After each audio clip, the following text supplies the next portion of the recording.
আমি একটি ইতরের দেশে থাকি। এখানে বণিকেরা লেখকদের উদ্ভাবন করে এবং লেখকেরা উদ্ভাবিত হয়।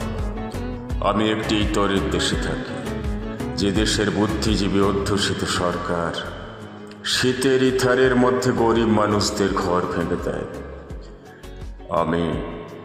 আমি একটি ইতরের দেশে থাকি, যেখানে অবশ অক্ষরমালা চিবুতে চিবুতে কবিরা গরু হয়ে যায়। উল্টোটাও যে হয় না এমনও বলা যায় না। আমার ভাগ্য আমি নিজেই ভেঙেছি, তাই বাতিল স্টিম রোলারের কাছে বসে থাকি আর রাস্তা বানাবার গল্প শুনি।